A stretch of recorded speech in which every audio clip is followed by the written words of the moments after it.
Salut camarades, et bienvenue sur cette vidéo de l'Otaku Duo. Aujourd'hui on va parler d'une œuvre qui a lancé Yuki Midorikawa dans l'écriture du très célèbre Natsume Yojincho, qui a été adapté en anime par le même studio et la même équipe de production, et qui est parfois comparé aux œuvres de Miyazaki et Makoto Shinkai, avec Otalubi no Murie.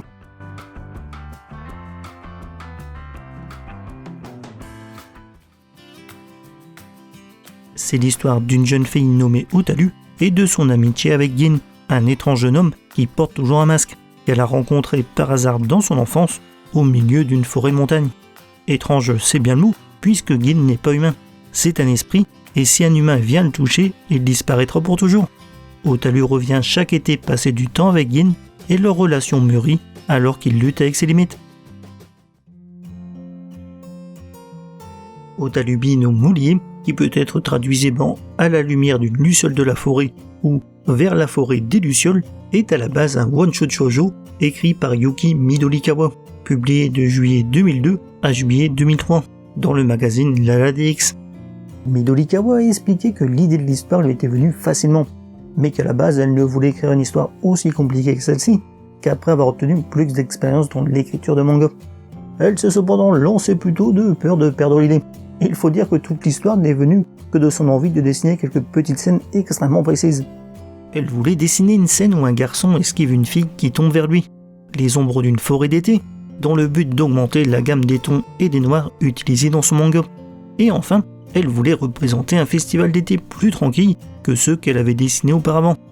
Dit comme ça ressemble pas vraiment à grand chose, mais rien qu'avec ces éléments, on tient déjà le gros de l'ambiance de l'œuvre. Midorikawa attribue elle-même le succès du manga à la qualité de l'histoire, notant que même ceux qui critiquaient son manga l'avaient lu du début à la fin. Elle suppose également que le fait de cacher le visage de Gin derrière un masque a aidé à atténuer certains choix artistiques pour lesquels ses travaux antérieurs avaient été critiqués. En plus de ça, l'immense pression qu'elle subissait au début de sa carrière a été atténuée par les commentaires positifs qu'elle a reçus avec Otalubi, ce qui lui a donné confiance en son travail. L'histoire d'amour entre Otalu et Gin est considérée comme le point de départ de l'œuvre la plus célèbre de Midorikawa, Natsume Yojincho, le pacte des yokai en français, qui décrit également les interactions entre les humains et les yokai. Dans les deux œuvres, la différence d'espérance de vie et d'autres barrières insurmontables gâchent souvent les relations. Natsume a commencé à être publié en juin 2003, soit juste après Otalubi. En 2011, une histoire supplémentaire intitulée Aizoban Otalubi no Murie a été publiée dans une édition souvenir du manga. Il ne s'agit que d'une petite histoire secondaire, mais qui a la particularité d'être racontée du point de vue de Gin.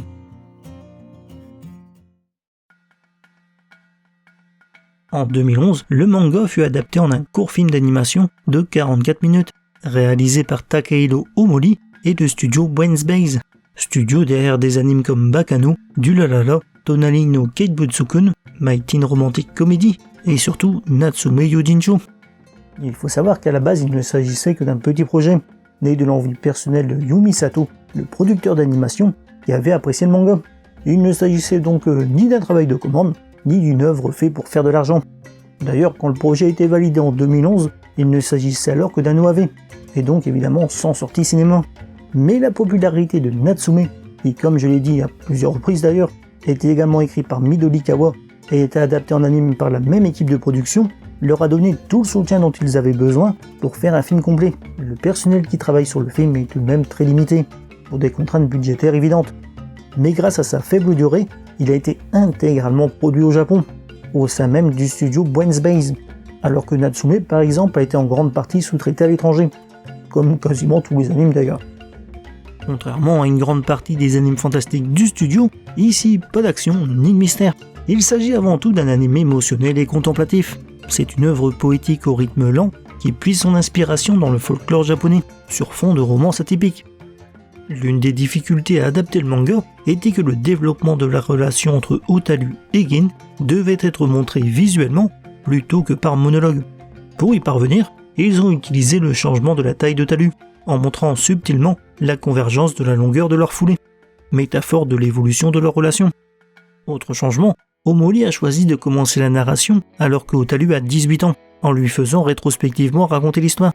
Il pensait que cela donnerait une sensation plus humaine, et donnerait plus de sens et d'impact à la scène finale, sachant que l'histoire couvre sa vie de 6 à 18 ans.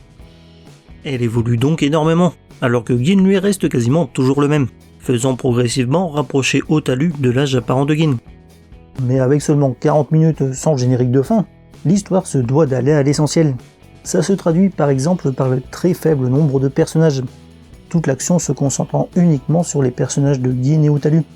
Je trouve que ça montre bien qu'on n'a pas forcément besoin de beaucoup de temps pour créer de l'émotion. Il faut également savoir que Molly a tenu à apporter plus de profondeur au personnage d'Hotaru, en développant sa vie scolaire, dans la limite du peu de temps disponible évidemment. En dehors de ça, l'adaptation suit tous les événements du manga, quasiment case par case, en ajoutant juste quelques petites scènes.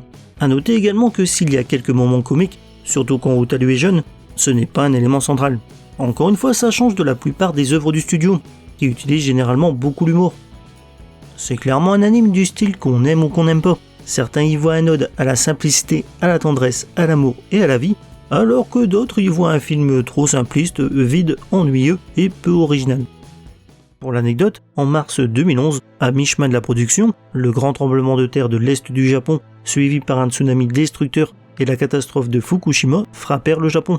Malgré la tragédie, l'équipe de production a continué son travail, et selon Omori, l'équipe espérait que leur travail aiderait à apaiser le pays.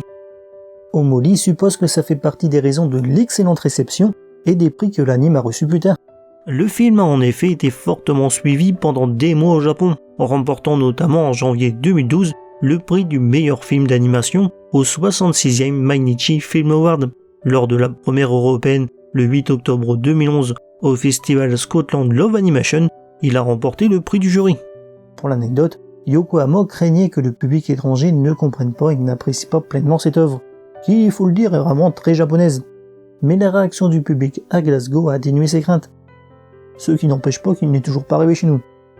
Les critiques ont unanimement salué l'œuvre pour sa beauté, sa simplicité et sa tendresse, en le comparant aux œuvres de Hayao Miyazaki et Makoto Shinkai. Comme on peut s'y attendre du studio de Natsume, l'anime possède un esthétisme poétique, avec les décors réalistes de la campagne japonaise typique, toujours dans un style simple, parfaitement en accord avec l'ambiance.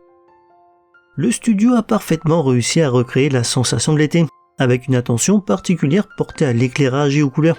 Le contraste entre la lumière et l'obscurité a notamment été utilisé pendant la scène du festival pour souligner sa nature étrange, rappelant que Hotaru ne devrait pas être là. Et comme l'histoire se déroule dans la forêt d'un dieu de la montagne, Omori voulait représenter un monde différent. Le décor de fond est donc obscur, et le ciel bleu légèrement plus clair que la normale. Le chara-design est également de bonne facture, et tout en simplicité. Celui-ci est l'œuvre de Akira Takata, à qui l'on doit le chara-design de Eban Lenme et Natsume. D'ailleurs, on peut noter que le design de Gin est plus proche du design de Natsume que du manga original. Comme tout anime poétique qui se respecte, les sons sont aussi importants que les images. Les personnages parlant peu, la bande-son est vraiment très présente et fait parfaitement son travail, en illustrant les scènes et en faisant ressortir toute l'émotion. Ces musiques sont l'œuvre de Makoto Yoshimori, qui est également le compositeur des musiques de Natsume Yudinsho, Bakano ou encore Doulalala. On y retrouve beaucoup de piano et de musique douce, et un seul morceau comporte des paroles. Il s'agit de Natsubo Miteto, joué lors du générique. L'anime se termine d'ailleurs sur 2 minutes d'écran noir avec juste cette chanson.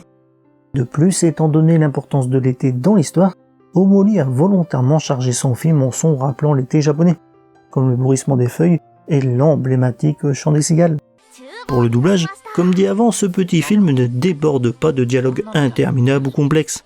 Il s'agit généralement de discussions très banales, en accord avec le côté simpliste de l'œuvre. Cet anime poétique ne révolutionne clairement pas grand-chose, mais il arrive à toucher, grâce à sa tendresse et son histoire émouvante. Si tu aimes les animes calmes et poétiques, c'est pour moi un incontournable. Son histoire est peut-être simple, mais très efficace, ce qui lui a permis de gagner une certaine renommée, surtout pour une petite œuvre du genre, et reste encore aujourd'hui populaire, ce qui est déjà un véritable exploit étant donné le volume énorme de production d'animes.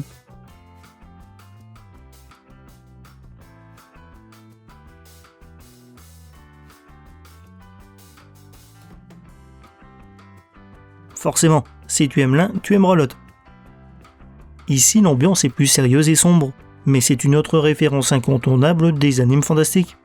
Ici on a affaire à une référence des animes dramatiques, avec une pointe de fantastique, et se déroulant également l'été. Ici aussi une histoire d'amour surnaturel, mais sur un ton bien plus léger et comique. Inversement, une romance réaliste et pessimiste. Voilà, c'est la fin de cette vidéo. Merci de l'avoir regardée. Si tu as des questions ou des remarques, les commentaires sont là pour ça. Et pour ne rater aucune de mes prochaines vidéos, je te conseille vivement de t'abonner à la chaîne. Et je te dis à bientôt pour une nouvelle vidéo.